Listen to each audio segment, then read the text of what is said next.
শাবান মাসে রাসূল করিম সাল্লাল্লাহু আলাইহি ওয়াসাল্লামের আমল এবং রাসূলুল্লাহর 5টি গুরুত্বপূর্ণ নসিহত সম্পর্কে আজকে আপনাদেরকে জানাবো ইনশাআল্লাহ। এখন শাবান মাস শুরু হয়েছে, ফেব্রুয়ারি মাস 2025 সালের ফেব্রুয়ারি মাসের শুরু থেকেই শাবান মাস শুরু হয়েছে। তো আমরা রাসূলের আমলকে ফলো করব, রাসূলুল্লাহ কি আমল করেছেন আমরা সেই আমলগুলো করব ইনশাআল্লাহ।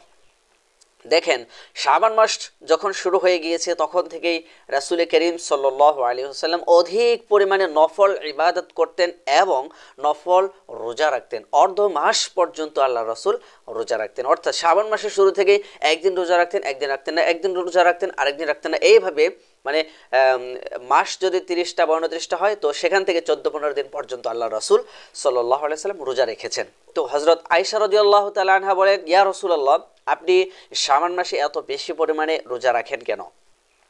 তখন রাসূল করিম সাল্লাল্লাহু আলাইহি ওয়াসাল্লাম বললেন, দেখো, শাবান মাস এটি হচ্ছে এমন একটি মাস, এই শাবান মাসের মধ্যে আল্লাহ পাক রব্বুল আলামিন ফেরেশতাদের মাধ্যমে আগামী 1 বছরের মধ্যে যাদের মৃত্যু হবে তাদের মৃত্যুর পরোয়ানা লিখে থাকেন।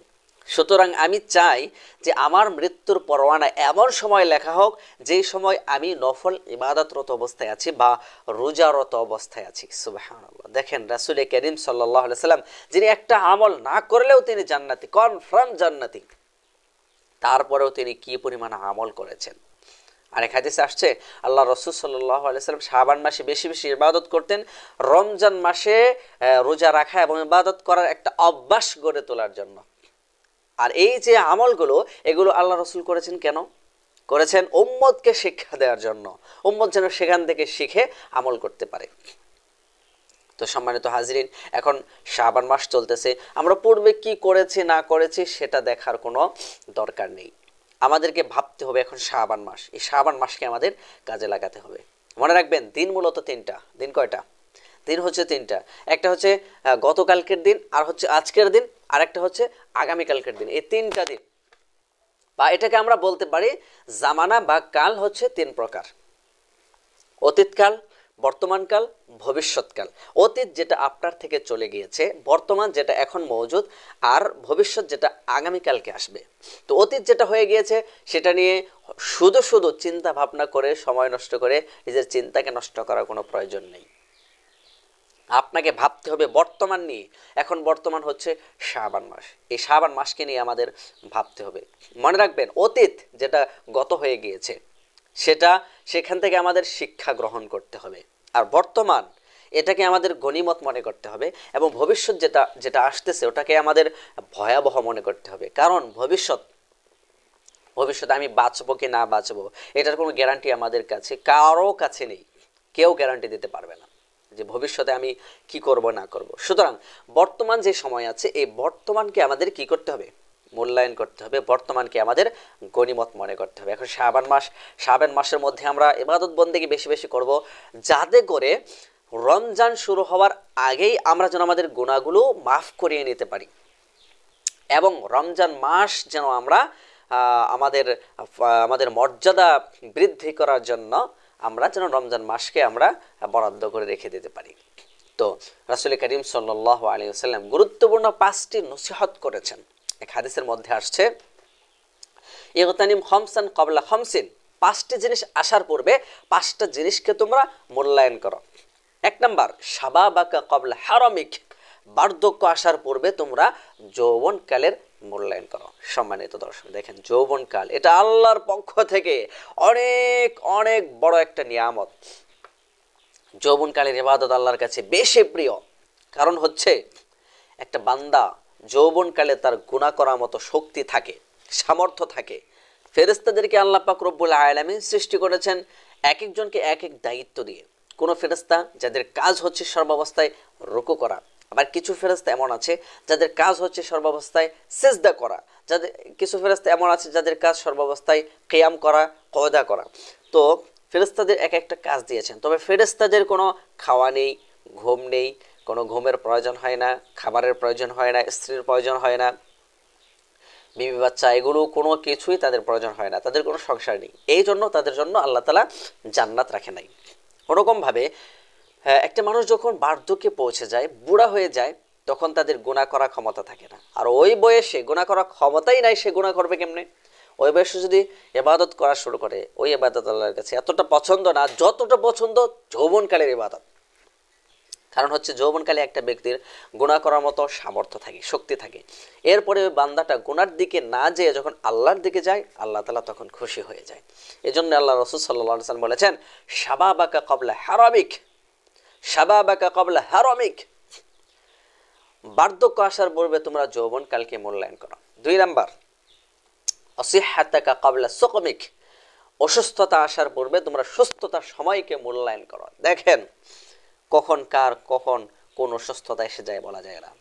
হঠাৎ করে প্যারালাইসিস রোগী ভালো মানুষ, হঠাৎ হয় কি হয় না? অবশ্যই হয়। আবার এরকম হঠাৎ করেই আত্মীয় স্বজনের বাড়ি যাচ্ছে, তো হঠাৎ অ্যাক্সিডেন্ট, যার কারণে সে পঙ্গু হয়ে গেল। তো অসুস্থতা কখন কার আসবে সেটা বলা যায় না। সুতরাং এখন সুস্থ আছি আপনি আমি, সুস্থতার এই সময়টাকে আমাদের কাজে লাগাইতে হবে, গনিমত মনে করতে হবে। এজন্য আল্লাহ রাসূল বলেছেন, ওসিহাতাকা ক্বাবলা সুকমিক। এরপর 3 নাম্বার হচ্ছে ওগিনাকা ক্বাবলা ফাকরিক, দরিদ্রতা আসার পূর্বে সচ্ছলতার সময়কে আমাদের মূল্যায়ন করতে হবে। এখন সচ্ছল আছি, যতটুকু অর্থ সম্পদ আছে এটা হুটহাট সব কিছু খরচ করাও যাবে না, আবার একেবারে ব্যয়কণ্ঠ না যে একেবারে আল্লাহর রাস্তায় কোনো কিছুই দান করলাম না, বিষয়টা ওরকম নয়। বরং আল্লাহর রাস্তায় যথাসাধ্য আমাদেরকে যা আছে সেখান থেকে দান করতে হবে, এবং কিছু অংশ আমাদের বিপদ আপদের জন্য রেখে দিতে হবে, এবং কিছু অংশ নিজের জন্য খরচ করতে হবে। এটাই আল্লাহ রাসূল বলেছেন যে ওয়াশাবাবাকা ক্বাবলা হারামিক, ওয়াসিহাতাকা ক্বাবলা সুকমিক, ওয়াগিনাকা ক্বাবলা ফাকরিক। আল্লাহ রাসূল এটাই বলেছেন, ওয়াগিনাকা ক্বাবলা ফাকরিক, দরিদ্রতা আসার পূর্বে সচ্ছলতার সময়টাকে তোমরা মূল্যায়ন করো। এরপর হচ্ছে ফারাগাকা ক্বাবলা শুগলিক, 4 নাম্বার, মানে ব্যস্ততা আসার পূর্বে অবসর সময়টাকে তোমরা মূল্যায়ন করো। এখন আপনি আমি যতটুকু অবসর আছি, হয়তো ভাবতেছি যে ভবিষ্যতে আরও হয়তো অবসর হব, কিন্তু না, আপনি ভবিষ্যতে দেখবেন আপনার ব্যস্ততা আরও বাড়তে থাকবে। কারণ একটা মানুষের বয়স বাড়তে থাকে আর তার ব্যস্ততা ওরকমভাবে বাড়তে থাকে। সুতরাং ব্যস্ততা কমার নয়, ব্যস্ততা বাড়বে। সুতরাং এখন যতটুকু অবসর আছেন, এই অবসর সময়টাকে আল্লাহর রাস্তায় খরচ করতে হবে, তাবলিগে যেতে হবে, নেসাব দিতে হবে, চিল্লা দিতে হবে। তো এখন যতটুকু অবসর আছেন, এই অবসর সময়টাকে বেশি বেশি নফল ইবাদতের মাধ্যমে কাটাইতে হবে। একটা সময় অবসর থাকবে না। তো এটাই আল্লাহ রাসূল বলেছেন, ফারাগাকা ক্বাবলা শুগলিক। এরপর 5 নাম্বার হচ্ছে হায়াতাকা ক্বাবলা মাউতিক। এটা গুরুত্বপূর্ণ পয়েন্ট। আমি বিভিন্ন মাহফিলে যখন আলোচনা করি, 5 নাম্বারটা বেশি, মানে অন্য বিষয়ে আলোচনা করলে 5 নাম্বারটা আমি রাখি। সেটি হচ্ছে হায়াতাকা ক্বাবলা মাউতিক, মানে মৃত্যু আসার পূর্বে তোমরা জীবনের মূল্যায়ন করো। এখন জীবন আছে, একটা সময় আমাদের মৃত্যু হয়ে যেতে পারে। তো মৃত্যু আসার আগে আমাদের জীবনটাকে গনিমত মনে করতে হবে। আপনি মনে মনে ধরে নেন যে আপনি মৃত্যুবরণ করেছেন, আপনি কবরের ভেতরে আছেন, কিন্তু কবরের ভেতর থেকে আল্লাহ তাআলা আপনাকে 24 ঘন্টা টাইম দিলেন। 24 ঘন্টা টাইম দিলেন যে তুমি দুনিয়াতে যেতে পারবা, 24 ঘন্টা তুমি দুনিয়াতে থাকতে পারবা, এরপর আবার তোমাকে কবরে আসতে হবে। নিশ্চয়ই আপনি ওই 24 ঘন্টা সময়, প্রত্যেকটা ঘন্টা, প্রত্যেকটা মিনিট, প্রত্যেকটা সেকেন্ড আপনি কি পরিমাণ মূল্যায়ন করবেন, কতটা মূল্য দিবেন, প্রত্যেকটা সেকেন্ডকে আপনি মূল্যায়ন করবেন। কারণ আপনার সময় হচ্ছে 24 ঘন্টা। তো আমরা যদি এরকমভাবে দুনিয়াতে থেকেই আমরা যদি এই জিনিসটা প্রত্যেক দিন ভোরবেলা ঘুম থেকে উঠে ভাবতে পারি যে আল্লাহ আমাকে আমার ঘুম থেকে জাগ্রত করেছেন, আমি একটা দিন আল্লাহর পক্ষ থেকে উপহার পেয়েছি, সুতরাং এই দিনের প্রত্যেকটা ঘন্টা, প্রত্যেকটা মিনিট, প্রত্যেকটা সেকেন্ড আমার কাছে গুরুত্বপূর্ণ। এইভাবে আপনি যদি প্রত্যেকটা দিনকে গুরুত্ব দিতে পারেন, তাহলে আমি গ্যারান্টি দিয়ে বলতে পারি আপনি আখিরাতেও সাকসেসফুল হবেন এবং দুনিয়াতেও আপনি একজন সাকসেসফুল ব্যক্তি হবেন। কারণ আপনি যদি একজন স্টুডেন্ট বা ছাত্র হয়ে থাকেন, আপনি যদি মনে করেন যে পরীক্ষার এখনও 5 মাস বাকি আছে, সুতরাং একটু ঘুমাই, একটু আরাম করি, আপনি পিছিয়ে গেলেন।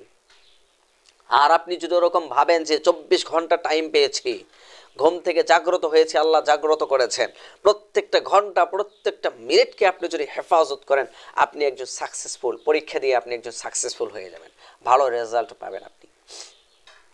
সুতরাং আমাদের সময়কে গুরুত্ব দিতে হবে। এখন শাবান মাস, শাবান মাসকে আমাদের গুরুত্ব দিতে হবে এবং সামনে রমজান মাস আসতেছে। রমজান মাস আমরা পুরোটাই রিজার্ভ করে রেখে দেব, পুরোটাই আমরা ইবাদত বন্দিগির মাধ্যমে কাটাবো ইনশাআল্লাহ। আল্লাহ পাক রব্বুল আলামিন আমাদেরকে তৌফিক দান করুন, আমিন। ওয়া মা আলাইনা ইল্লাল বালাগ। আসসালামু আলাইকুম ওয়া রাহমাতুল্লাহি ওয়া বারাকাতুহু।